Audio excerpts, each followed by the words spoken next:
Assalamualaikum warahmatullahi wabarakatuh. Alhamdulillahi rabbil alamin. Wassalatu wassalamu ala ashrafil anbiya'i wal mursalin Sayyidina wa maulana Muhammadin al-amin wa ala alihi wa ashabihi ajma'in.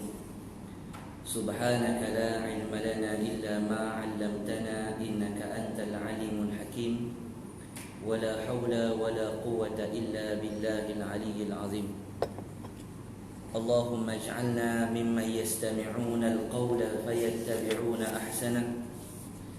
اللهم اكشف عنا البلاء والوباء والفحشاء ما لا يكشفه أحد غيره.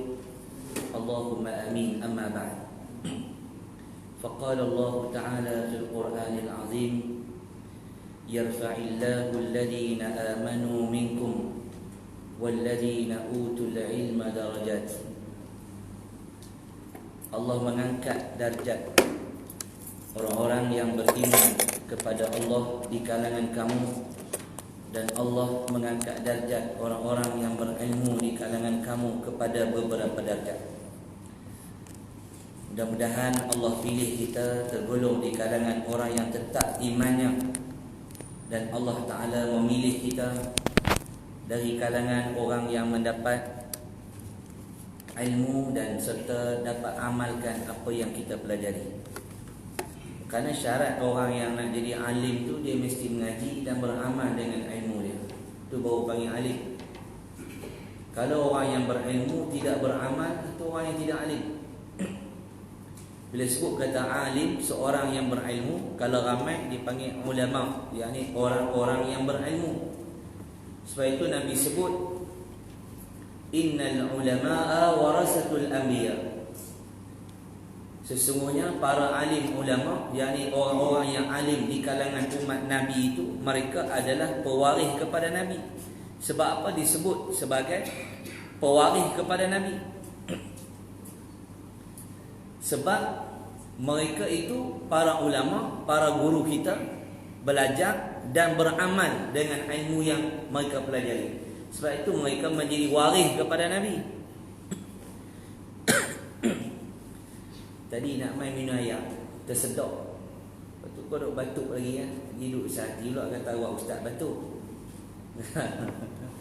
Dia tersedok tadi minum air, dia tersedok. Batuk-batuk tu bawa sampai lah ni. Baik.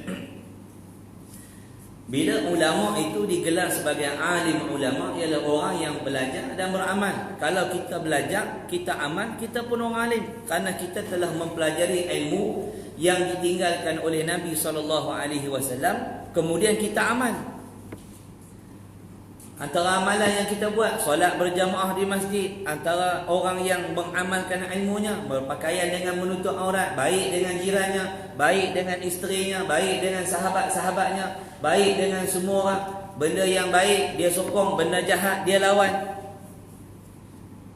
Itu tanda orang yang beriman kepada Allah, orang yang alim. Banyak lagi ya, tabung lalu.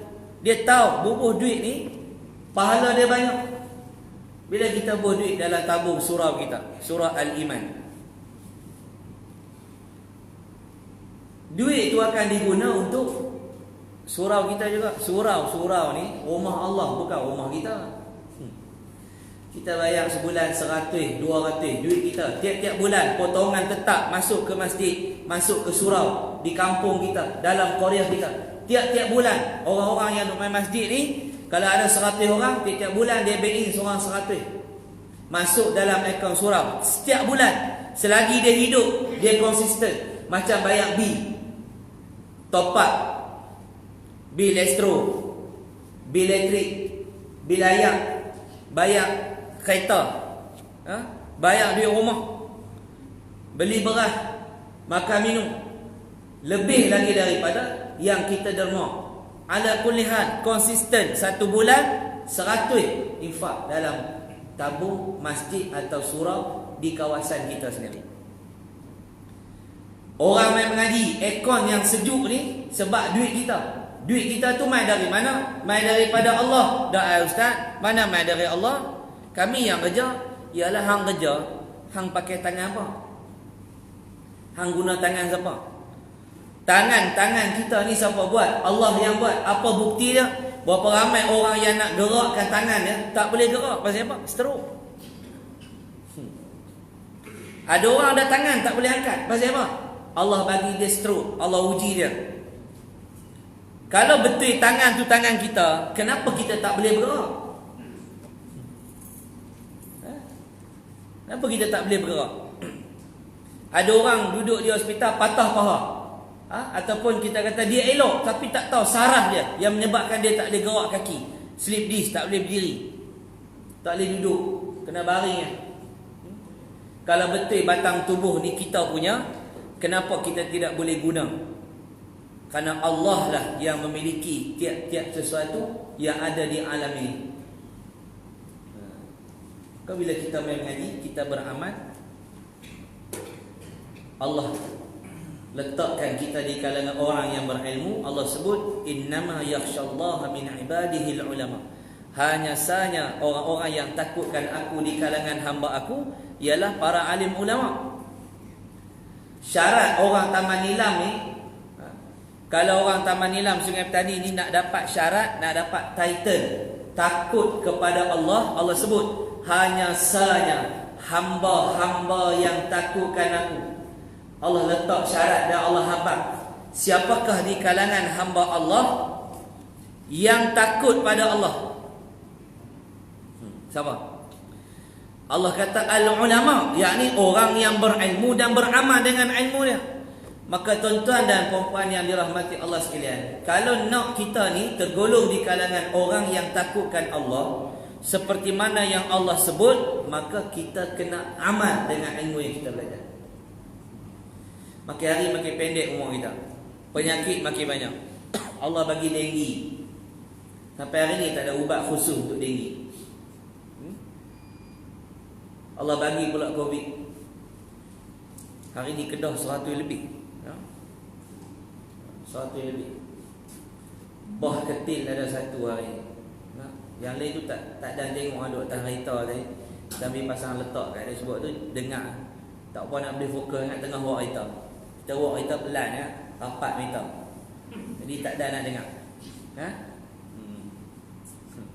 Jadi bila kes-kes timbul ni orang pakat gerun. Betul tak? Pakat gerun. Pakat gerun, takut mati ya. Covid ni habis lah kali mati ya.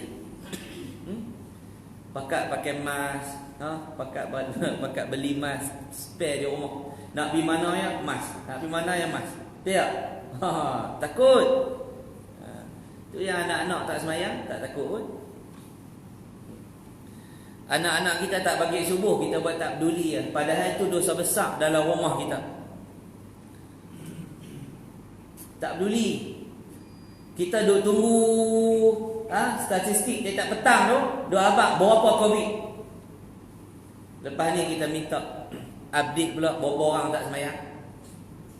Kalau hari-hari malaikat update tentang solat dalam negara kita ni, berapa juta rakyat Malaysia tak semayang. Kalau ada malaikat update tiap petang, saya pasal malaikat buat tak tahu agak kita, Allah Ta'ala biar kita nak buat apa. Hampa nak buat apa buat. Sebab Allah dah abang, inna lillahi wa inna ilaihi raji'un. Allah dah abang dalam Quran, kita semua ni dari mana? Daripada Allah. Dan kita akan balik bertemu dengan Allah.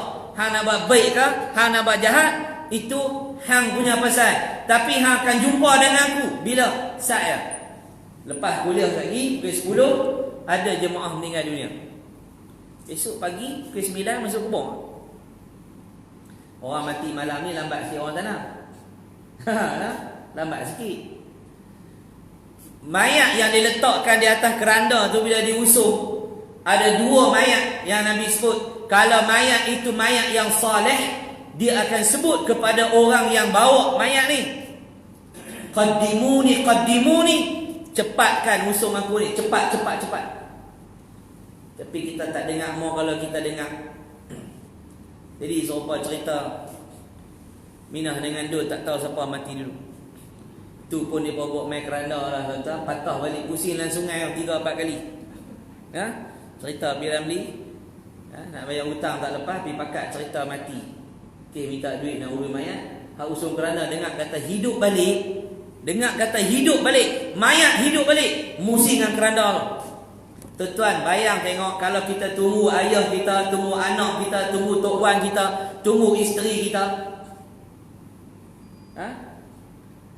Waktu depa mati kita duk baca Quran tengah malam ni, duk tunggu pukul 2 pagi. Giliak kita duk tunggu ni. Tunggu keluarga kita mati. Tata dia bangkit.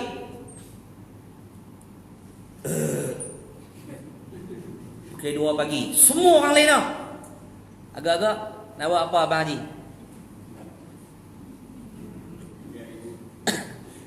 Buat apa? Duk teriak ni, bini mati, duk teriak anak mati, teriak ayah mati, teriak mak mati, teriak baca Quran. Yasin. Wal Quran. Tata dia bangkit ke 2 pagi, semua orang lena. Ni hang lena hang baca Quran dulu. Hang tunggu mayat. Takat pukul 2 sampai pukul 3, hang gerak kami pula, hang pilih lena. Elok baru baca dalam setengah jam, dia bangkit. Baru buat apa agak mak ni? Agak-agak nak peluk balik mayat. Ha? Nak peluk balik? Lari. Padahal tadi duk teriak minta ya Allah bagi umur panjang ni, awak mati apa semua kan. Lari. Tapi kalau hak berani dia kata apa kat pak dia? Pak tak mati kan? Mana aku mati? Siapa kata aku mati?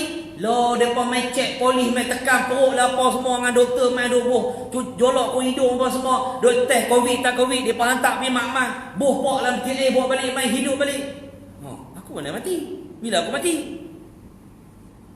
Dia kata tak apa-apa pak duduk saja. Pasal apa? Tu. Gelas jam hak cerah daripada tak. Luar tu hak derma tu tak penuh lagi. Pak mati selalu. Bagi esok pagi dia main ziarah, dia bawa penuh dulu derma hak dia petak di ujung kaki pak dengan hak awal nak masuk. Pandai bila saya mati ya, dia letak jak hak cerah. Bila tetamu main rumah masa hidup, dia bubuh jak hak gelap, orang tak tahu ayat apa. Tapi bila mati, dia bubuh jak hak cerah supaya orang nampak. Nak bubuh. Betul dia pandai tu, dia bubuh denuk tu. Dia cari RM50, RM10 dengan RM20. Hang bubuh bagi terbang dia tu. Bila orang lalu orang tak gamak nak bubuh RM1. Kopek, buh juga. Buh kat ujung kaki mayat tu. Macam mayat minta sedekah. Saya abang kat bini saya, abang mati jangan bubuh, tabung di ujung kaki. Kalau aku bangkit balik, aku sepak tabung-tabung tu dengan orang-orang ni. Ingat aku mati nak minta derma kat orang. Kalau nak bubuh, pergi buh jauh-jauh sikit. Kita buka-buka mayat, buka-buka mayat, angkat-angkat tangan, duk nampak ada tabung. Orang kalau nak bantu, memang adat kita membantu keluarga si mati, bagus. Tapi jangan letak tabung tu sampai di tepi kepala. Jangan sampai letak di tepi kaki. Kesian. Kadang ustaz mati, tok imam mati, pun orang bom macam tu. Kesian. Keluarga okey, hak buat kalut tu. Mana jak. Nampu. Tak boleh orang nak derma ni. Orang lepas beli rokok je dia. Dia kira beli rokok ya. Karut dia. Sombat muka dia masuk lanjak tu pun dia tahu. Baik. Muslimin muslimat yang dirahmati Allah Subhanahu wa taala. Bila kita buat ibadat ada syarat dia. Syarat penerimaan daripada Allah Taala ni satu je. Dua. Syarat Allah Taala terima ada dua. Syarat buat amal ibadat yang Allah terima ada dua. Pertama, bertepatan dengan syariat. Amalan-amalan yang kita buat ni mesti bertepatan dengan syariat. Kalau tak betul dengan syariat, Allah tolak. Satu. Yang kedua, mesti ikhlas kerana Allah. Ni ada dua syarat. Kalau buat tidak bertepatan dengan syariat tapi ikhlas, Allah tak terima. Contoh, buat konsert amal, nak cari dana untuk bina hospital di Palestin.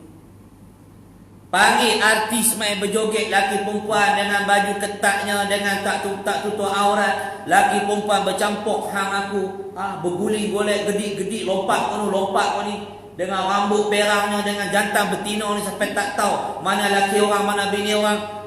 Lompat-lompat terkija-kija dah macam bukan orang dah atas pedal tu. Dia ikhlas ni, malam ni saya main ni, malam ni saya ikhlas untuk cari duit untuk dana Palestin. Tapi yang buat konsert malam tu, dia sendiri tak semayang, tak tutup aurat. Orang main tengok tentang Palestin, tapi yang menari di hadapan ni laki dan perempuan berlaku ikhtilaf. Walaupun ikhlas nak bantu orang buat program tu baik, tapi program tadi tidak bertepatan dengan syariat, Allah tak terima. Kenduri kita buat memang ikhlas betul, buat keluar duit 15,000, memang nak jamu orang makan 15,000, memang ikhlas betul. Tapi kenduri kahwin yang kita buat tidak bertepatan dengan syariat. Ada menari, ada karaoke, ada joget-joget. Pengantin perempuan tidak menutup aurat dalam rumah kenduri, keluar duduk di khalayak ramai. Jadi sunnah Nabi tadi telah menjadi punah. Banyak orang kita dia asyik kahwinnya kena ada gambar, kena nak pergi tengok tempat mana yang elok. Dia fikir tu. Lepas tu lepas nikah duk kerja belik gambar tu. Dia belik gambar. Kat jalan lah, pergi sungai lah, duduk dalam tasik lah, masuk dalam kebun lah, cari macam-macam tempat matahari jatuh lah, matahari naik lah, pinjam motor besar lah, menerak dekat lalang lah. Beruk atas pokok perannya tau. Tak ada lagi aku tengok beruk duduk menerak dalam kebun ni, tapi pengantin main duduk menerak dalam kebun. Nak dekat gambar pasal pokok rumput tu ada bunga. Jadi kalau kenduri itu tak bertepatan dengan syariat, walau ikhlas buat kenduri, ataupun dia buat bertepatan dengan syariat, memang dia buat betul, memang dia jadi imam, memang dia mengajar, memang dia buat, dia bagi derma, memang dia bantu orang susah, memang dia tolong betul, dia buat tu betul, duit halal, dia bina surau, bina masjid, tapi dia tak ikhlas, Allah tak terima. Aku boleh bagi duit untuk surau hampa ni, boleh bagi, hampa nak 400,000, kami perlu dalam 358,000. Baik, aku bagi cek 400,000. Aku nak bangunan ni siap, tapi dengan syarat letak nama aku. Kalau boh nama orang lain, aku tak bagi. Mesti boh nama aku. Kipas-kipas angin kena tulis nama aku. Cuma dekat makuk jamban yang dengan tulis nama aku dia besar. Pandai. Dia takut orang berak atas nama dia. Wah, ikhlas ni benda duduk dalam. Bukan nampak. Ikhlas ni bukan nampak. Contoh, tu imam tadi, dia jadi imam, kan? Yang jadi imam maghrib tadi lah. Agak-agak tuan-tuan dia ada wuduk lah. Ada. Kita percaya je dekat pemimpin yang bawa kita jadi imam tadi, dia tu sendiri kena tahu dia ada wuduk. Kita mana tahu dia ada wuduk ke tak? Kita meyakini orang yang duduk di tempat imam tu dia ada wuduk. Makmum belum tentu. Imam yang nak naik jadi imam tu dia mesti berwuduk. Kita bukan tengok dia wuduk, atau dia memang berwuduk dengan kita, tapi dia kentut. Rokok-rokok. Popolori break dekat traffic light. Tu. Kan? Nak keluar malu, bayang juga. Di situlah kejujuran yang wajib dimiliki oleh imam. Imam ni dia ada satu sifat jujur dalam diri dia. Dia yakin dia berwuduk, dia ambil tadi, wuduk dia sah, dia jadi imam. Makmum ni serah dekat imam.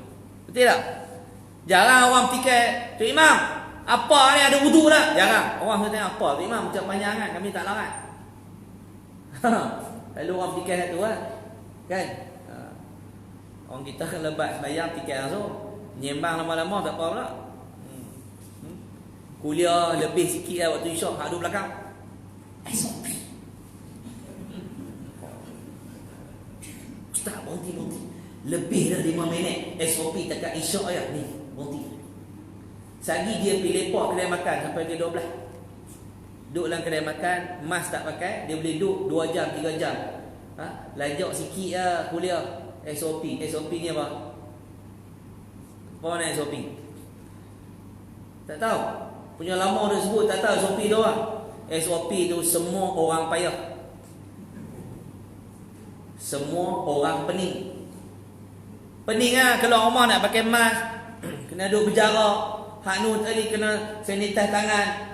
Tambah pula macam pintu surau ni nak kena tarik. Pegang tempat yang orang pegang. Kita pegang tempat yang jemaah pegang. Kalau seorang ada jangkitan, dia pegang, kita pegang pula. Lagi kita sapu muka kita. Jadi duduk sehati. Tidak? Tidak tak? Fikir juga lagu tu.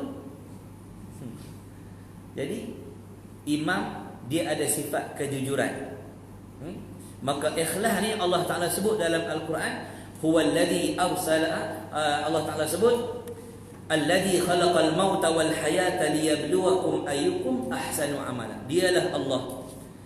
Dialah Tuhan yang menjadikan kematian kehidupan. Lepas Allah matikan kita, Allah hidupkan balik kita. Untuk apa? Liyabluwakum ayyukum ahsanu amala. Kata ulama, Allah nak lihat ai ahsanukum. Siapakah yang paling baik? Ai akhlasukum, yang paling ikhlas dalam melakukan amal ibadat. Ni kita semayang tadi ni, kita semayang tadi. Orang yang paling ikhlas Allah Taala terima. Semayang ni ada adab, macam mengaji juga lah. Semayang ada adab. Dia ada peraturan dia. Selagi imam tak takbir habis, jangan duduk gerak. Tapi tadi duduk tengok apa kata ustaz semayang tengok pula. Dan kita duduk belakang, memang nampak lah orang depan kita. Imam tak habis lagi, dia bergerak dah. Imam baru depa duduk dah ikut imam. Jangan ubah pergerakan kita sehingga imam selesai menyebut arahan. Allahu Akbar, baru gerak. Tak tengok askar masa dia buat demonstrasi ke apa ke. Tengok. Baris, dia. Sedia tu baru gerak.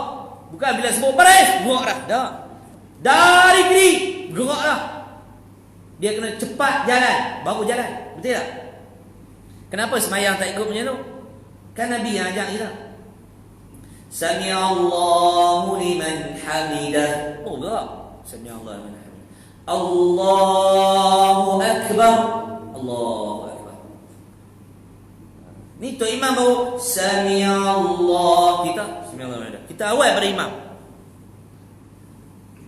Sebut dalam kitab, orang tu hilang pahala jemaah. Adab. Ada ulama kata hilang satu pahala. Salah dua, hilang dua. Salah tiga, hilang tiga. Itu dia. Satu je arahan yang kalau dengar jangan tunggu habis, balik terus. Tengah duk makan, bini keluar ketiga, balik terus, kena bergerak balik. Hak tu kena balik, jangan tunggu arahan tu habis. Pasal bahaya. Ni gelak ramai macam bisa kena. Bisa kena? Tak bisa. Tak mengaku, taubat tak mengaku, kalau tanya siapa tak mengaku. Fir'aun kalau kita tanya dia, hang takut bini tak? Tak. Fir'aun. Tapi waktu isteri Fir'aun bawa balik Nabi Musa alaihi salam, bawa masuk dalam istana, Fir'aun nak bunuh bayi dia lelaki tu yang ditakdirkan itu Nabi Musa alaihi salam. Isteri dia merayu, "Abang, jangan abang." Fir'aun yang cengeng tu bengkok, tak bunuh. Dia apa main? Fir'aun berkala, Fir'aun dia suruh bunuh orang, relax semua orang, tentera dia pergi bunuh orang. Dia mengaku dia Tuhan, semua orang sujud sembah dia. Tapi bila bini kata, "Jangan bunuh budak ni abang." Baik, senyap. Satu je. Kalau arahan tu keluar, lari. Allah Ta'ala sebut lagi dalam Al-Quran, "Wa ma umiru illa liya'budullaha mukhlishina lahuddin." Allah Ta'ala perintahkan. Allah Ta'ala tidak kata padahal mereka tidak diperintahkan, melainkan supaya menyembah Allah dengan mengikhlaskan ibadat kepadanya. Allah suruh kita semayang ni, kita ikhlas. Ikhlas ni apa? Buat satu amalan hanya mengharapkan balasan daripada Allah. Ada satu orang pakcik ni, dia ditanya seorang anak muda. Anak muda ni nak bertaubat. Alhamdulillah, orang muda kalau boleh bertaubat masa muda ni sangat hebat. Orang kita ni tua baru nak taubat. Pergi haji tu balik tak jahat dah lah. Awal dia buah dulu, jahat ni. Awal tu dia haji nama tu, duduk di kedai. Dia jadi haji syiu, duduk lepak di kedai-kedai makan. Haji nama tu haji syiu, memang dia duduk di kedai makan. Sampai umur 65, 64 pergi haji. Balik-balik haji tu kira duduk masjid tak pergi dah. Orang Melayu ni kira pergi Mekah balik taubat. Dulu tu lah dulu. Dia selagi tak pergi Mekah boleh buat jahat. Dah pergi Mekah tak boleh dah. Pahaman ada juga hal macam tu. Oh yang ni bila nak berhenti? Lek bukan pergi haji, so pergi haji kau berubah ha. Apa? Ada setengah orang macam tu. Bukan semua. Ada sesetengah orang beranggapan macam tu. Tapi anak muda ni nak bertaubat. Dia tanya guru dia, "Tuan guru, ke manakah tempat yang harus saya pergi untuk saya bertaubat?" Pi surau dekat kampung hang. Hang pi belajar satu ilmu yang ada dalam surau tu. Dia pun mai dekat surau pukul 11 pagi, mana ada kuliah apa? Tak ada kuliah. Dia pun patah balik. Keluar-keluar nak pakai kasut tu, dia tengok satu orang pakcik. Pakcik tu duk buat apa? Pakcik tu duk ambil lidi dengan dawai tu, duk angkat jaring yang apa, tutup longkang tu kan, angkat, duk cuci lumut, korek sikit. Dia kata, "Pakcik dia buat apa ni?" Dia kata, "Dia duk korek buang lumut-lumut sikit-sikit ni." Alah pakcik, mana orang nampak? Benda kecil lah pakcik duk buat ni. Pakcik duk korek-korek apa, pakcik jual ayak betul sudah. Dia ajak orang tu. Budak ni, ustaz dia suruh dia main ngaji, bukan main duk ajak orang. Dia main dia ajak orang. "Pakcik, lumut tu dah okey dah, saya tengok tak nampak sikit lah pakcik, nanti naik balik." Pakcik ni jawab, wahai anak muda, walaupun benda yang pakcik buat ni orang tak pandang, orang tak nampak pun, kalau pakcik tak buang pun tak apa, benda ni kecil yang pakcik buat, tapi pakcik nak abang dekat anak muda, buat baik kepada rumah Allah, walau kecil dipandang mulia oleh Allah Ta'ala. Jadi kita main semayang, kita jumpa sampah, kita kutip. Kita tengok tandas kotor, kita tolong juri. Kita pergi bilik air, ada orang komok tui, dia ludah lekat dekat mozaik tu, kita tolong cuci. Walau bukan kita buat, keikhlasan tu yang kita cari. Dulu kalau sangat nak ini dikir surau lah, dikir masjid lah, nak jadi imam lah. Dah jadi imam tak main masjid lah. Semayang di surau depan rumah dia, dia makan gaji, tapi dia tak pergi jadi imam di masjid tanpa sebab. Bukan sehari 2, 4 tahun, 5 tahun jadi imam. Dia main masa akad nikah, masa mati. Yang ada masyuk, dia main. Contoh. Kalau ada imam macam tu, kena atas kepala dia, terasa pada muka. Dia dibayar gaji. Kalau tak mau dia rawat, jangan minta jadi imam. Saya tak minta, orang suruh, dah hang setuju. Kalau tak mau jadi imam dah, letak jawatan. Jangan makan duit haram. Ustaz, lah PKP Ustaz, saya hidup dengan tu ya. Dah, main abang aja, semayang. Orang yang ada jawatan di surau ni, jangan main sebab ada jawatan. Aku tak pi orang kata. No, kita main ni kerana apa? Kerana Allah. Walau jawatan itu adalah apa? Penarik untuk kita main ke surau. Satu orang anak muda, dia kata kat saya, Ustaz, saya ni orang suruh jadi Bilal dekat kampung. Tok Bilal mati. Lepas tu adalah kampung tu ada orang tua-tua semua Ustaz. Gigi palsu atas bawah dah. Bila azan, gigi ni tak boleh nak buka mulut dah. Bila buka lekat. Gusi ni dah lembek Ustaz. Tak boleh nak buka dah Ustaz. Dia pun pilih saya. Saya rasa macam saya tak dan lah Ustaz. 5 waktu. Saya ni jenis pergi lambat masjid Ustaz. Ustaz rasa macam mana? Saya kata kat dia, barangkali ini peluang Allah nak abang ni duduk di masjid. Mungkin inilah peluang Allah nak pilih. Abang umur apa? Dia kata 36 Ustaz. Mungkinlah abang akan hidup lagi 20 tahun sampai 56 tahun. Jadi abang ada peluang untuk duduk di surau di masjid. Inilah peluang. kena anggap jawatan yang Allah pilih kita di masjid tu adalah peluang untuk kita dekat dengan rumah Allah. Mula-mula macam syok, nama kita ada tempek tahun tu, orang kenal kita, buat kenduri apa, lama-lama jadi rasa tak larat lah. Tambah masa PKP, mereka 5 orang yang boleh main masjid. Orang lain tak boleh main. Orang lain nak main, AJK yang boleh main. AJK tak main. Nampak? Kalau kerja tempat lain, main selang-seli tu ada sebab dimaafkan. Tapi kalau memang tak ada kerja apa, pasal apa? Hilang keikhlasan. Bila main surah pula, naik imam, naik apa? Depa duk ada gaji awak tak baik, awak tak main. Nampak? Jadi berkira. Ni azal lah Tok Bilal tak main. Tu lah apa lantik lagi Tok Bilal tu. Dari dulu suruh lantik aku. Aku tak nak kelapak nak azan lah. Suruh depa main azan. Nampak? Masalah juga. Allah suruh kita ikhlas. Ikhlas ni benar payah. Benar payah. Dia beli meja kuliah ni. Dia infak ni, meja kuliah ni dia infak. Lagi lepas kuliah dia abang, Ustaz, okey tak meja kuliah Ustaz? Okey? Saja tanya Ustaz, bukan apa. Saya ada buat infak ni hantar ke surau-surau saja tanya Ustaz. Saya bubuh kayu dekat tengah tu sedap tak kaki Ustaz? Tak, kayu ni kena besar sikit. Pasal halus sangat. Lepas tu tajam pula dia makan kaki. Cara nak abang. Jadi dia pun tahu Ustaz, saya yang infak tu. Nampak? Dia nak abang, dia yang infak tu meja tu. Ikhlas dah, tapi dia main cerita pula. Kon sejuk ke Ustaz? Sejuk. Saya kutip dengan kawan-kawan saya. Kira saya mula-mula sekali saya ambil duit saya dengan isteri saya, beli dulu akaun tu Ustaz. Lepas tu buka bagi Ustaz. Ni usaha saya ni. Tak payah cerita lah. Dah kita buat cerita buat apa?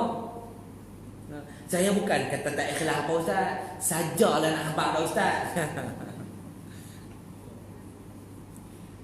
Dia ada kebaikan yang kita boleh cerita untuk orang ikut kita. Boleh. Antaranya sahabat Nabi cerita. Aku dan Nabi bersama 7 orang yang lain. Kami pernah makan daun kering. Kami miskin. Aku dan Nabi dan para sahabat, kami 7 orang miskin. Kami makan daun kering. Daun kering tuan-tuan. Bila masuk dalam tekak kita ni, dia bukan nak hancur, dia tajam. Dia macam kopok, macam kerepek, lekat dekat sini. Berdarah rengkung-rengkung kami ini, kata sahabat Nabi. Dan hari ini 7 orang kami ini telah pun menjadi pemimpin-pemimpin negara. Ucapan ketika sahabat Nabi ini, dia jadi pemimpin gubernur di satu kawasan, dia habaq. Dia kata, dahulu aku pernah makan daun kering dengan Nabi SAW sampai luka tekak-tekak kami. Sebab apa dia cerita benda tu? Dia nak habaq dekat kita bahawa Nabi itu sangat susah dalam menyebarkan Islam, berhadapan dengan tekanan demi tekanan. Tak ada benda nak makan daun kering yang Nabi makan. Bukan nak ungkit kebaikan, tapi nak cerita supaya umat Nabi mengingati pengorbanan Nabi yang mengajar para sahabatnya juga berkorban. Apa? Tu boleh ha? Cerita ke anak-anak. Cerita ke anak-anak. Ayah saya cerita dekat saya. Dulu abah mengaji. Badri Shah. Lepas tu mengaji sekolah SMK Ibrahim. Gulung. Bantai gulung dengan tikar. Naik bas. Main mengaji sekolah menengah Ibrahim. Dia cerita tu nak abang kata dia susah. Lah ni anak-anak kita besok dia nak cerita apa kat cucu kita? Ngajilah ikon. Cikgu ni pening. Dulu budak-budak main kaji main sekolah. Lah ni budak-budak malas main sekolah. Cikgu pening. Macam mana nak buat program bagi budak main sekolah? Cikgu buat macam-macam. Pertandingan Beyblade. Nak bagi budak-budak main sekolah. Pening lah ni, pening. Bukan senang tuan-tuan. Nak mendidik pada ketika ini, zaman ini sangat susah. Kemudian Allah Ta'ala sebut lagi, la yanalallaha luhumuha wala dima'uha walakin yanaluhu taqwa minkum. Allah tidak akan sampai daging korban itu kepada Allah, dan tidak sampai darah korban itu kepada Allah, tetapi yang sampai ialah takwa kepada kamu. Ikhlas buat korban tu, sembelih lembu tu kerana Allah. Ni lepas buat korban berkira pula. Dia buat korban, dia berkira habaq korban. Mula-mula dia kata, tak apalah, saya serah semua dekat ni, masukkan nak bagi bedak-bedak lah, saya tak mau apa. Lepas tu dia kata, dah kita kata lebih tukuk lah nak semawa balik, ambil lah sekilo. La ilaha illallah. Hang dah rawai orang tak abang, hang nak sekilo. Hang abang. Orang yang buat korban ni, dia boleh ambil 1/3 daripada korban. Daging korban bahagian dia ambil tu, dia boleh makan 1/3. Faham tak? Atau dia buat macam Nabi, dia cekak lagu tu ya. Hak mana lekat di tangan, hak tu dia ambil. Hak lain semua dia sedekah. Tu afdal yang Nabi buat. Melih unta, Nabi cekak dengan tangan Nabi ya. Cekak daging angkat. Hak mana dapat lebih kurang sekilo macam tu ya. Yang lain semua Nabi sedekahkan kepada orang. Habaklah saya, bahagian saya dengan anak saya tu, kami masuk 2. Jadi kami nak setiap bahagian tu sekilo je. Jadi 2 kilo lah. Senang. Tak apalah, saya serah lah kat imam. Nak buat apa, buat lah. Lepas tu daging nak ambil lah. Dok pun tak apalah, bagilah semua kat orang susah. Dok Ustaz ada bersungguh. Lepas tu hang daging kurban tak rasa. Sedap lah daging tu, lembu dia. Dengan padat isi lah apa semua. Nak rasa apa, mereka tak ada bagi lah kat aku. Mau apa pun tak. La ilaha illallah. Masa hang bayar duit apa semua tu, abang kata tak mau dah. Ada ni tu. Mau kalau ada lagu tu, rembah dengan buat lembu tu. Dia main banyak. Dia dah buat nama kurban. Beli binatang, beli duit, guna duit, beli binatang. Untuk apa? Untuk infak kepada orang-orang yang beriman kepada Allah. Sembelih binatang kerana Allah. Nak bagi orang makan, bukan bagi Allah makan. Allah ba'da ma uridu minhum min rizq wa ma uridu an yut'imun. Aku tak mau hangpa bagi makan kat aku, tak mau bagi hangpa bagi minum kat aku. Aku tak mau. Aku yang bagi. Hangpa ibadat pada aku je. Wa ma khalaqtul jinna wal insa illa liya'budun. Sama ayat yang saya baca tadi. Allah Ta'ala kata, aku ciptakan kamu untuk apa? Untuk kamu beribadat kepada. Kalau pen kan? Contoh pen. Ini dah pen. Okey? Pen ni, kalau kita guna pen ni untuk menulis, pen tu bertepatan dengan ciptaan ni. Tapi kalau pen ni kita guna untuk buat korek cekam hujung kaki tu kan. Orang Bali panggil sebayan. Orang Bali. Orang ni kalau kata masuk periksa tiru ke apa, dia panggil tuang, kan? Orang belah-belah utara ni lah panggil tuang, betul tak? Tuang ni nota kecil lah. Dulu pergi kedai bawa tuang tu, bawa nota kecil.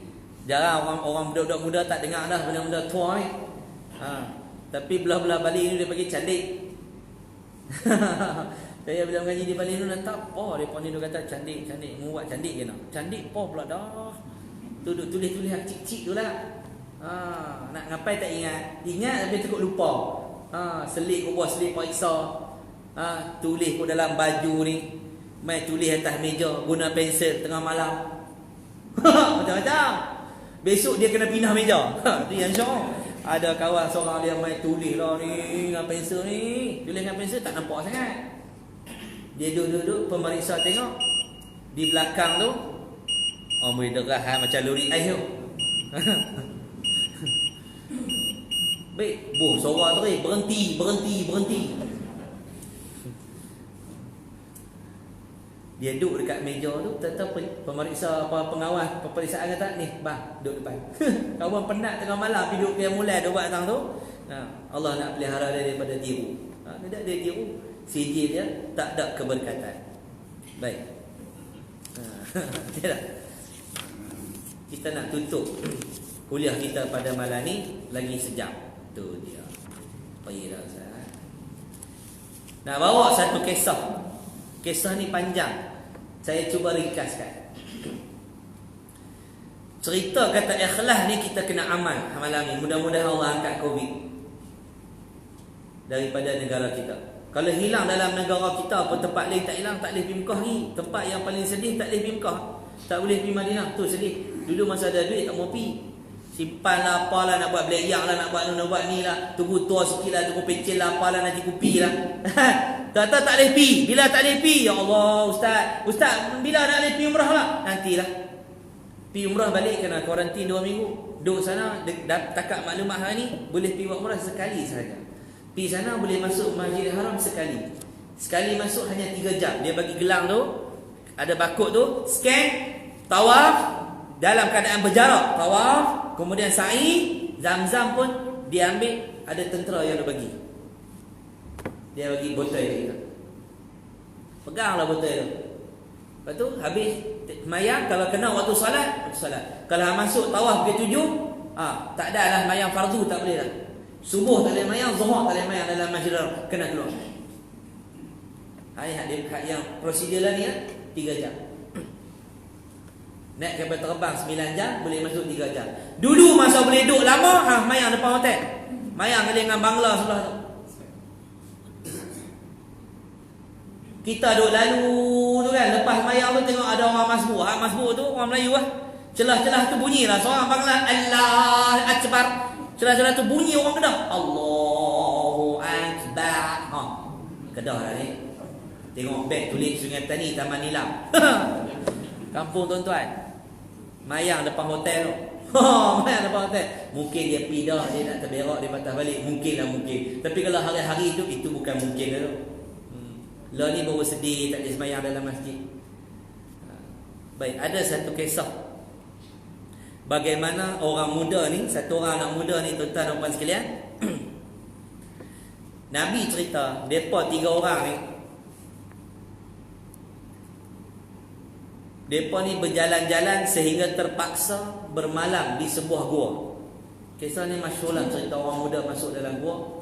Akhirnya gua tu batu jatuh, tutup pintu gua. Ni cerita ni Nabi yang cerita. Kata Abu Abdurrahman Abdullah bin Umar bin Al-Khattab radhiyallahu ta'ala anhuma, dia kata aku dengar Nabi SAW cerita. Ni cerita dari Nabi. 3 orang anak muda, mereka ni duduk jalan, terpaksa bermalam di satu kawasan. Mereka pilih satu gua. Masuk duduk dalam gua, tiba-tiba batu jatuh, tutup pintu gua, tak boleh keluar. Macam mana Nabi boleh tahu cerita ni? Tak lain tak bukan wahyu daripada Allah Subhanahu Wa Taala. Jadi bila dah berlaku macam tu, mereka pun duk tolak tak jalan. Nak buat macam mana? Maka berkata di antara salah seorang daripada mereka ni, kalau betul tak ada dah benda yang boleh menyelamatkan kita daripada bahaya ini kecuali berdoa kepada Allah. Tak ada apa lah. Covid ni habis, tak ada benda lah. KKM ni habis dah, suruh pakai mask, duduk berjarak, jangan salam. Salam juga. Salam. Tak boleh Ustaz, dah biat. Lantak lah kan, tak mau dengar cakap sangat, ikut suka.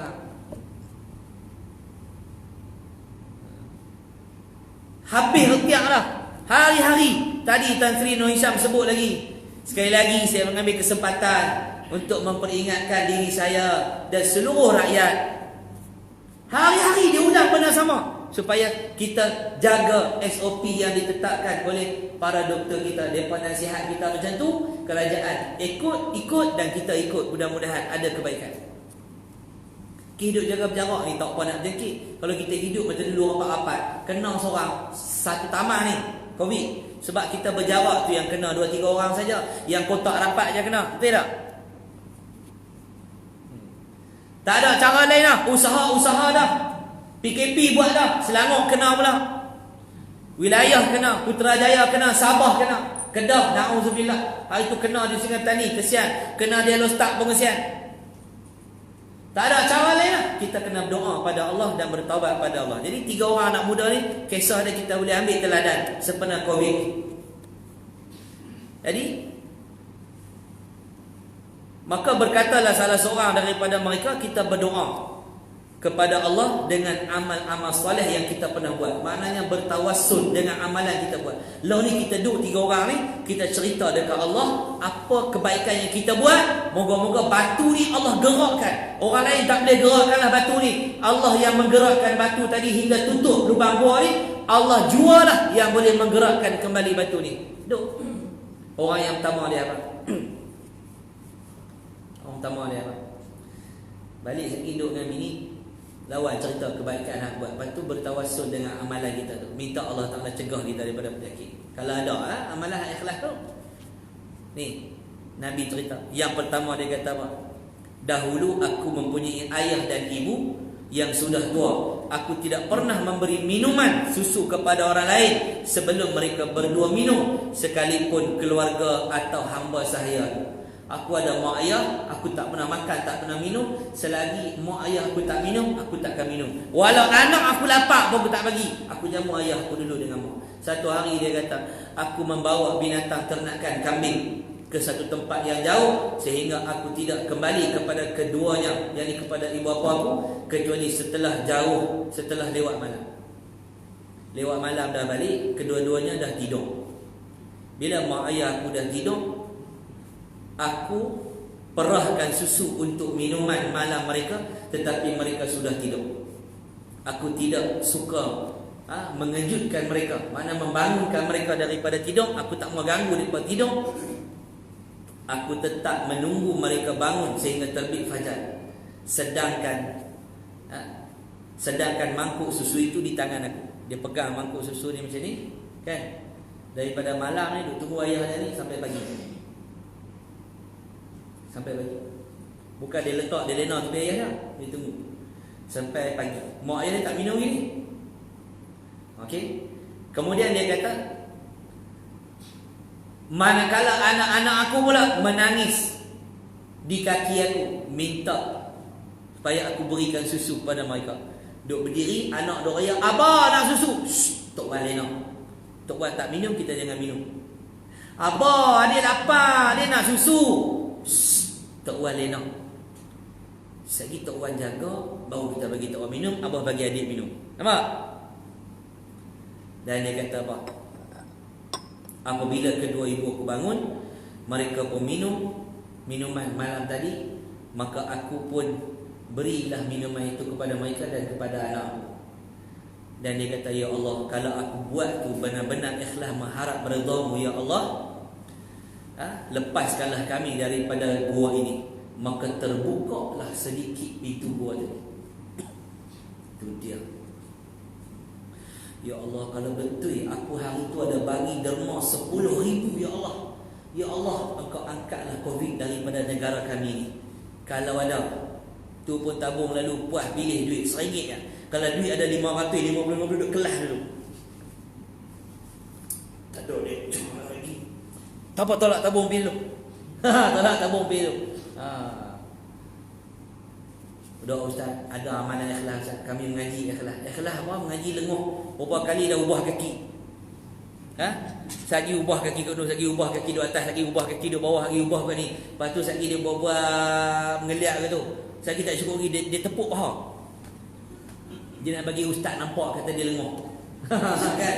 Nak nampak kata lenguh. Sabar, nak habis ni, nak habis lah Ustaz. Tu yang pertama. Yang kedua, sahabat yang kedua dia kata apa? Dahulu aku pernah jatuh cinta kepada sepupu aku. Pada riwayat yang lain, aku mencintainya dengan cinta yang paling mendalam pernah dialami oleh lelaki terhadap wanita. Memang aku sayang betul kat dia. Ni dia cerita, ni Nabi apa? Aku selalu menggodanya supaya dia menyerahkan dirinya kepada aku. Setiap hari aku goda dia supaya dia mau tidur dengan aku, melakukan perbuatan yang terkutuk. Dah orang lelaki suka perempuan, nak buat datang apa? Orang lelaki kalau duduk dengan perempuan dalam hotel, buat apa? Baca Quran. Hak mereka duduk pergi tagak khalwat tu, mereka buat apa? Dia tengah buat tahlil dalam bilik. Tengah duduk baca Quran, tengah duduk munaqashah, tengah duduk baca kitab. Jantan tina tua-tua dah mampus dah, ada lagi. Itu malam merdeka. Satu kawasan tu, laki umur 75, perempuan 59, janda. Laki tu pun 75. Dia main rumah perempuan tu. Buat apa? Main nak ajak Quran tengah malam? Tak ada. Ustaz Rahmat kalau sewa hotel, bawa betina masuk dalam hotel, pergi check in tu semata-mata nak ajar Quran. Mampus tak darah lagu tu. Melainkan pi tu nak buat jahat. Betul tak? Saya bukan bini dia. Dia bawa orang yang bukan mahram dengannya. Jadi dia kata aku memang hari-hari minta, aku pujuk rayu dia. Tetapi dia menolak. Perempuan ni tolak. Sehingga suatu masa dia mengalami kesempitan hidup disebabkan kemarau. Bila dia kemarau, dia tak ada duit, PKP tak boleh berniaga lah apa semua ni, dia pun main jumpa aku. Lalu dia datang minta bantuan kepada aku. Lalu aku berikan padanya sebanyak 120 dinar. Satu dinar hari ni berapa tu? 1,000 dah bang. Lah ni mah pun dah 250 ringgit dah 1 gram. Satu dinar lah ni saya tak pasti berapa. Dulu 700 lebih lah, mungkin 1,000 dah. Wallahualam. Kita ni tak apa nak up to date sangat harga mah tu. Harga mah ni kita tahu ni sekotak paling murah RM6. Mah ni kita tahu. Mah perempuan pakai tu kita tak apa nak up to date sangat. 120 dinar. Mahal tu. Kalau kata hari ni 1 dinar 1,000, 120 ribu ringgit bagi kat perempuan. Nak ambil 120 dinar dengan syarat hang serah diri hang dekat aku. Orang tengah tak ada duit, mai minta tolong dekat sepupu. Sepupu kata boleh, hang serah diri hang dekat aku, hang ambil duit 120 dinar. Aku boleh bantu. Dia pun bersetuju berbuat demikian. Perempuan tadi hak duk keras tak mau berzina tu bersetuju. Ni dia duk cerita kat kawan dia 2 orang ni. Dia pun duduk dalam gua ni. Tak malu lah cerita kat kawan dia. Pasal itu je amalan yang dia pernah buat. Ikhlas kerana Allah. Bukan amalan zina tu. Dia nak ambak di hujung kisah lagi ni. Bila perempuan ni setuju, maka aku sudah bersedia melakukannya. Pada riwayat yang lain, aku sudah duduk di antara kedua kakinya. Tiba-tiba berkatalah perempuan tadi, takutlah kamu kepada Allah dan jangan engkau lakukannya melainkan dengan cara yang halal. Ni dalam keadaan dua-dua orang dah hampir-hampir melakukan perbuatan yang dilaknat oleh Allah. Perempuan ni boleh sebut lagi dekat laki ni, ittaqillah, hang kena takut dekat Allah. Hang kena takut dekat Allah. Hang jangan buat benda ni. Allahu akbar. Dan dia sebut wala tafuddal khatama illa bihaqqi. Hang jangan sarungkan cincin ini. Nampak bahasa yang Nabi guna. Engkau jangan sarungkan cincin ini melainkan dengan cara yang hak, yakni dengan cara yang halal. Mana engkau jangan melakukan hubungan. Nabi guna istilah sarung cincin. Nampak berlapiknya Nabi guna bahasa. Walau Nabi cerita benda ni kotor, tapi Nabi guna perkataan yang lembut supaya orang faham. Jangan kau lakukan benda ni melainkan dengan cara yang halal. Bayangkan dah dia dari dulu dia nak dekat perempuan ni, memang cantik, memang dia duk gila betul-betul. Bila perempuan tu dah duduk di berhampiran, dia riwayat mengatakan dia duduk di antara dua kaki perempuan itu, hampir-hampir melakukan perbuatan terkutuk ni. Tuan-tuan, dia dengar saja perempuan tu kata ittaqillah. Yang perempuan ni pun bagus, pi nasihat lagi jantan yang tak guna ni, dia abang ittaqillah, takutlah kamu kepada Allah, jangan engkau sarung cincin ini melainkan dengan yang halal. Mana jangan engkau lakukan hubungan ini wahai anak muda, wahai sepupu aku, melainkan dengan cara yang halal. Bangkit terus jantan ni, bangkit terus,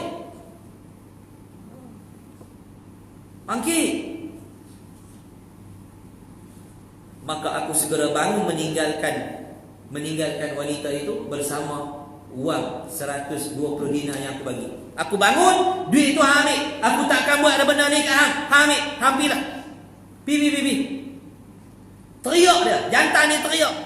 Dia bagi duit, dia punya seronok. Hari ni perempuan ni serah diri. Wow, memang best. Tapi dengar perkataan takutlah kamu kepada Allah. Tinggal maksiat. Kita dengar tu bila azan, asyhadu anna Muhammadar Rasulullah. Tu bila abang kat orang tamat ni, kita ada seorang wakil daripada Allah, iaitu Nabi Muhammad. Hoi, kita ada wakil daripada Allah, nama dia Muhammad. Mai dah sembahyang. Bila umum, tuan-tuan ni ada wakil rakyat nak main. Wakil rakyat, rakyat pilih. Wakil Allah, Allah pilih. Mana baik? Wakil rakyat, kita boleh lawan, kita boleh bangkang dia, kita boleh menangkan dia, kita boleh kalahkan dia. Tapi Nabi SAW, tidak ada siapa pun yang boleh pertikaikan Nabi, tidak ada siapa pun yang boleh menentang Nabi, kerana Nabi dipilih oleh Allah, bukan dipilih oleh rakyat. Sebab itu Nabi namanya Muhammadun Rasulullah. Muhammad adalah utusan Allah, bukan utusan rakyat. Wakil rakyat itu utusan rakyat. Kita hantar wakil rakyat kita duduk dalam parlimen, itu wakil kita. Faham? Kadang-kadang wakil kita itu cerdik, teka-teka bodoh, kadang-kadang bengong. Hak baik kita sokong, hak jahat kita lawan. Awal baik, batu jahat, jangan undi lah. Faham? Tapi Rasulullah kita tak boleh tolak. Benda hak Nabi bawa, walau tak suka dengan kepala kita, kita kena terima. Pasal apa? Nabi dilantik oleh Allah. Faham? Siapa bangkang Nabi, kafir. Siapa bangkang pemimpin, jadi pembangkang. Tapi tak bersalah. Betul tak? Tak salah. Ada ketua bangkang. Setiap negeri ada ketua bangkang, di parlimen ada ketua bangkang. Betul tak? Tak salah. Sebab memang ada hak untuk membangkang. Kerana manusia ada kelemahan. Tapi Nabi tak ada kelemahan. Dia dilantik oleh Allah. Siapa lawan Nabi, rosak akidah. Faham? Lawan pimpin tak rosak akidah ni. Tidak. Kecuali pemimpin buat benda yang bertepatan dengan Quran, kita petikai hak dia buat dan kita hina Quran tadi ni, baru rosak akidah kita. Faham? Itu yang kedua. Boleh jajak lagi ni? Hantam sikit-sikit last. Alang-alang mai panggil raya dulu, tahun bila? Zaman Nabi Harun ke Nabi Daud pun saya tak ingat dah. Lama dah dia panggil no? Sampai buat surah baru dah dia baru main. Yang ketiga, satu orang ni dia kata, dahulu aku pernah mengupah beberapa orang pekerja dan aku bayar upah mereka, kecuali seorang pekerja yang pi menghilangkan diri tanpa mengambil upahnya. Dia tak ambil upah, kata hilang betul ya. Ada pekerja 10-20 orang, seorang ni aku tak ada bayar gaji dia. Lalu duit hak lebihan duit dia tu, hak gaji dia 1,000-2,000 tu, aku tak tahu nak buat apa, dah cari dia tak jumpa, aku laburkan wang upahnya sehingga menghasilkan keuntungan yang banyak. Ambil duit dia, beli lembu, beli kambing, labur, belah. Guna duit kawan hak tadi, hak tak ambil. Tiba-tiba untung banyak. Suatu ketika dia datang menemui aku, dia kata, "Ya Abdullah, wahai hamba Allah, berikanlah upahku yang dahulu." Upah aku hak dulu ni, hak 3-4 tahun lepas tu. Mana? Dulu saya sakit, kita tak boleh mai, nombor telefon pun tak ada. Ni mai tu aku tambah tu, nak bagi faham kisah ni. Nak mai, aku nak minta balik upah aku hak lama. Maka aku menjawab, semua harta benda yang ada di hadapanmu ini, daripada unta, lembu, kambing ini adalah upah kamu. Ni hang tengok ada unta 400-500 ekor ni, kambing apa semua ni, inilah hasil daripada upah hang. Aku dah beli semua binatang ni, biar. Inilah hasil kamu. Orang itu berkata, "Hai Abdullah, wahai hamba Allah, hang jangan main-main dengan aku. Hang jangan permainkan aku. Aku minta upah aku dulu sikit lah. Ni banyak sangat ni." Aku menjawab, "Aku tidak mempermainkan engkau." Lalu dia pun mengambil semua harta tadi. Betul hati dia. Dia ambil semua. Patutnya tak apalah, biar betul-betul lah saya beli unta, lembu semua lah macam ni lah. Dah beli pakai duit saya, abang duk jaga, kita beda dua lah. Dah, dia balas semua. Ambil semua. Pasal benda tu hasil daripada dia. Ambil semua. Dia pun pi bawa semua. Ya Allah, jika aku berbuat demikian benar-benar untuk mengharap keredaan-Mu, lepaskanlah kami dari bahaya ini. Maka terbukalah pintu gua itu dan mereka dapatlah keluar berjalan daripada gua tersebut. Bukan senang. Ni aku beli buat Yuska ni, jual bel paya lah apa semua dengan beg apa semua ni, hasil duit hang 5,000 hang tinggal tu lah. Oi, takkan. Ni perniagaan hang punya ni. Orang kalau aku tu tak apa. You get out. Aku jadi bos. Baiklah, terima kasihlah hang urus syarikat ni. Ada? Kalau balik pun dia kata mangkuk betul lah dia tu. Apa lah aku duk tolong urus. Bayar lah upah kat aku pula. Tengok. Ikhlasnya serah balik. Jadi kita faham daripada hadis ni.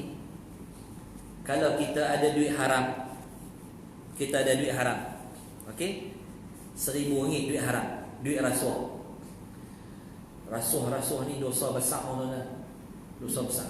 Kalau dia rasuah duit rakyat Malaysia, 30 juta rakyat Malaysia dia nak minta halal dekat padang mahsyar tu macam mana?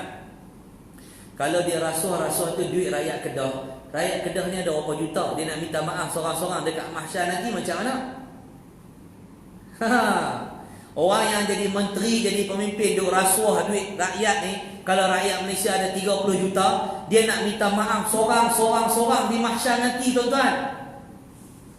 Berat ni. Bukan soal sembang haram bagi anak bini lagi. Baru sembang tentu ya.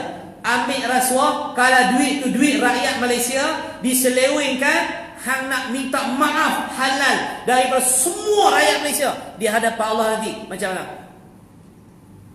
Oh, yang senang. Dia bagi rosak public phone. Nak minta maaf balik dekat orang Taman Nilam ni pasal dia rosakkan public phone ni. Yang senang nak kena jumpa seorang-seorang. Ni harta awam ni. Betul tak? Ada duit haram 1,000, duit rasuah, dia pergi buat pelaburan. Beli kereta, buat yuska lah apa semua ni. Lepas tu dia nak bertaubat. Satu hari dia main dengar kuliah, dia nak bertaubat. Ustaz, dulu saya ada ambil duit haram Ustaz, RM1,000. Lepas tu saya buat perniagaan, duit dah biok-biok Ustaz. Saya pun dah jadi jutawan. Lepas tu saya pun jadi tak ketahuan Ustaz. Saya kuih kaya, kuih seluar pendek. Saya kuih kaya, bini saya pakai mask saja Ustaz, tudung tak pakai. Daripada saya miskin dah jadi jutawan tak ketahuan Ustaz. Saya nak bertaubat. Dia bawa RM1,000 tu, dia main, dia kata Ustaz, ni duit kotor hak dulu ni, saya tak tahu nak buat apa, saya serah kat Ustaz. Hak modal mula-mula tu. Tuan-tuan, kalau modal itu haram, keseluruhan yang tumbuh daripada duit haram itu perlu dipulangkan. Kalau dia ambil RM10,000, dia mega, dia untung 10 juta, dia kena pulangkan balik 10 juta tu. Sebab 10 juta tadi tumbuh daripada sumber yang haram. Bukan dengan pergi bayar balik RM10,000 tu. Dah. Apa-apa yang tumbuh daripada duit haram tadi ni, semua tu haram. Faham? Na'udzubillah min zalik. Ni mudah-mudahan lah kita balik malam tadi, kita tengok apa amalan yang kita buat ikhlas betul-betul, dan kita minta Allah Ta'ala cegah kita daripada penyakit malas ibadat, malas baca Quran. Covid tu tak apalah, minta lah jom sama. Covid ni penyakit dunia. Rosak badan, tak boleh ibadat, tak boleh main masjid, 14 hari belengur dalam hospital pun kita tak mau, betul tak? Minta lindung kencing manis, jantung, minta habis lindung daripada Allah. Tapi jangan lupa minta lindung daripada sifat malas beribadat pada Allah Ta'ala. Lepas tu kita bertawassul dengan Allah, ya Allah, amalan yang aku buat ni kalau betul ikhlas, kau hapuskanlah penyakit-penyakit yang ada dalam negara kami. Kadang itulah pertemuan kita pada malam ni. Terima kasih pada pihak surau, terima kasih pada Abang Haji kita sedia ayat dekat saya malam ni. Mudah-mudahan Allah panjangkan umur, dapat lagi Abang Haji kita ni datang beribadat, menambahkan amal ibadatnya sebelum menghadap Allah Subhanahu Wa Taala. Yang baik itu daripada Allah. Yang lemah itu kelemahan diri saya sendiri. Ada salah silap, kasar bahasa, saya minta maaf banyak-banyak. Bismillahirrahmanirrahim. Alhamdulillahirabbil alamin. Wassalatu wassalamu ala asyrafil anbiya'i wal mursalin wa ala alihi wa ashabihi ajma'in.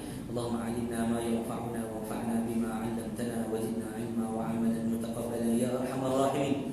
Alhamdulillahi ala kulli hal wa na'udzu bika min hali ahli an-nar. Allahumma astur 'uyubana wa 'uyuba mu'allimina 'anna. Allahumma la tulhi barakata 'ulumihim 'anna. Allahumma ya muhawwil al-ahwal hawwil ahwalana wa ahwal al-muslimina ila ahsanil hal. Walhamdulillahi rabbil alamin. Assalamualaikum warahmatullahi wabarakatuh.